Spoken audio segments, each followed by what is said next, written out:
was a kid, I picked up an acoustic and I tried to work out a melody that I had heard on the radio. And I spent hours and I didn't get close, but that's when I learned about tuning. And so I became obsessed with, having my guitar in tune and then just playing things I would hear. And I kept doing that until my parents realized, hey, we should put him in guitar lessons. And then I didn't like it, so I moved to drums. Then I moved back to guitar at about the age of 12, and it has just been the first thing I notice in a song, the first thing I look at when people are on stage. It's always been the thing that I'm most interested in, and it feels like joy to think about guitar, to play guitar. Everything about it is playing. It's enjoyable. So that's why guitar is pretty much everything to me.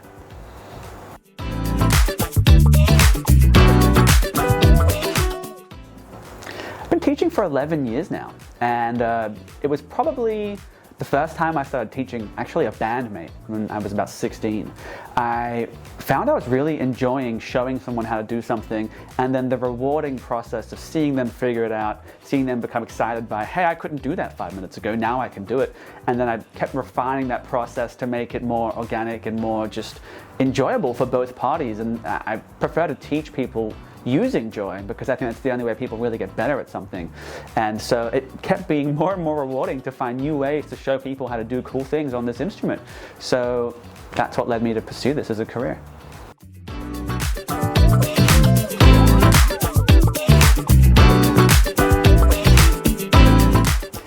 Students can expect to actually play things they like. That's the way I got good. That's the way I see people I follow who are good. They have gotten good through that method. The method is, if you play things you like, you will enjoy practice. If you enjoy practice, you enjoy the journey of going from beginner to advanced player.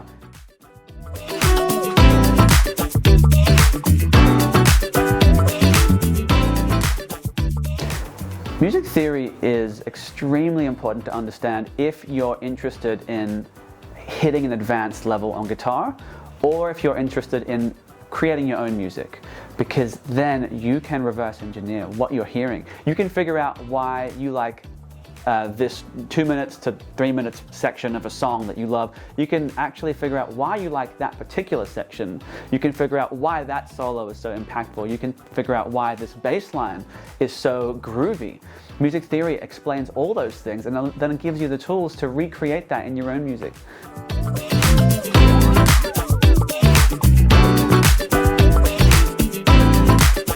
When it comes to teaching a student to find their own sound, I give them the tools they need in order to explore. Finding your own sound takes a lot of exploration.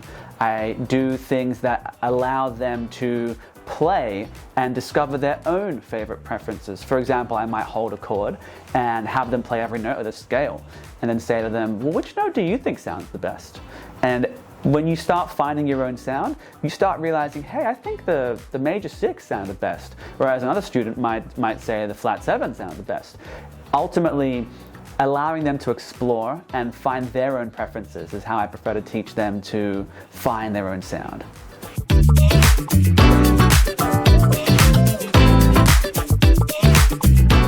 Wow, so there's just an immense amount of benefits. First of all, the brain development. You're really connecting the left and right hemisphere of the brain. If you're doing something more intuitive and jamming, or if you're learning the logical side to say like advanced jazz theory or something, it's very holistically integrative from a brain perspective. It's also an enjoyable outlet. So rather than putting on Netflix and just watching for hours, you might find that you get more joy out of just sitting and playing an instrument, making something that didn't exist before come to life. And so I'd very much like to prioritize all that.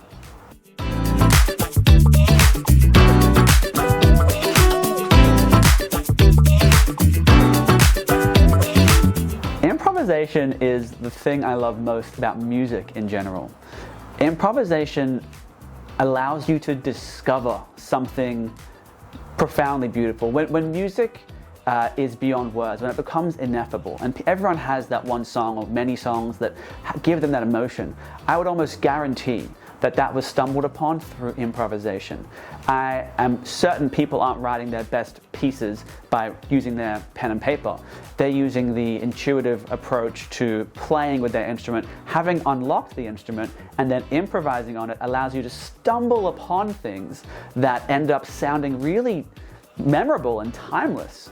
And I think improvisation is A, the best thing about music, B, the funnest thing about the instrument in general and all instruments, and C, it's what actually allows you to communicate with other musicians and make, say, a new song with a band.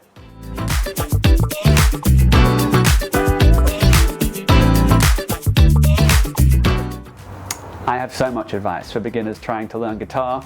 I highly recommend that they find songs they like. That's the first thing. Find what music you like, and then go into it with curiosity. Look at it as if you are trying to decode something, like you're trying to put a puzzle together. Let's say you like the White Stripes. Go into the White Stripes' music and say, why is this such a headbang song? What about it? What's the guitar doing here that's different to this song, which sounds sad and slow? So you can contrast these things, start to develop an ear for what you like. That's step one for beginners.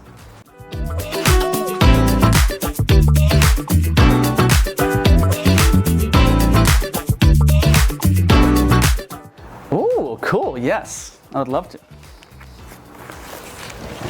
All right, the most important thing for electric guitar, I would say, when it comes to playing both rock chords and soloing and improvising, probably is just to master the hammer-on and pull-off. Very important. It's in some very iconic songs you might recognize. There, and then the hammer-on and pull-off is basically what allows a guitarist to play what's called legato. Legato means smooth. It just means that everything sounds more fluid, as opposed to that doesn't sound like the song. So to master the hammer-on and pull-off, you got to think of accuracy and not speed. Speed is a byproduct of accuracy. That's the main thing to consider here. So accuracy, and then the second thing is the flick. Okay, it's all in the flick. When you flick downwards towards the ground. People think they lift up their fingers outwards. Doesn't actually accomplish the sound. As opposed to allows you to sound fluid. And then if you're playing melodies as well, that would come in handy.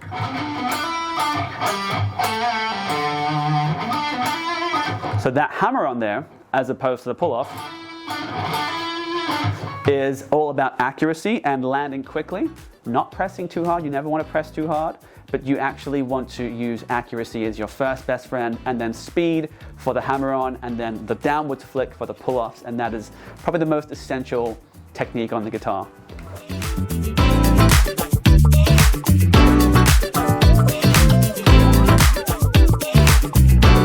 Sure, so alternate picking is a really good example of that. Alternate picking is used in almost everything, and basically it just means alternating between downstrokes and upstrokes. In jazz, in country, in blues, in bluegrass, and everything that has a guitar in it. Even mandolin players, other sorts of string instruments will use alternate picking. Alternate picking allows you to find more speed and freedom on the guitar, so essentially it's the difference between this and this. If I talk about speed, let's say from a jazz or fusion perspective, the only way to get speed is to actually alternate pick. And so with my speed differences, you'll notice the alternate picking is much faster versus, and that's used in almost every style, particularly rock, jazz fusion, all subgenres of like metal as well, bluegrass, all alternate picking. And you might notice it in songs like that song, almost every famous guitar thing. I'm struggling to think of a few, but other examples are when you hear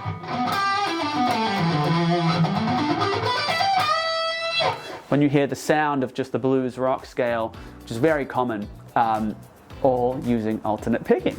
So that's a really good example of alternate picking. It's very much there to allow you to have speed, and it helps you express yourself on the guitar.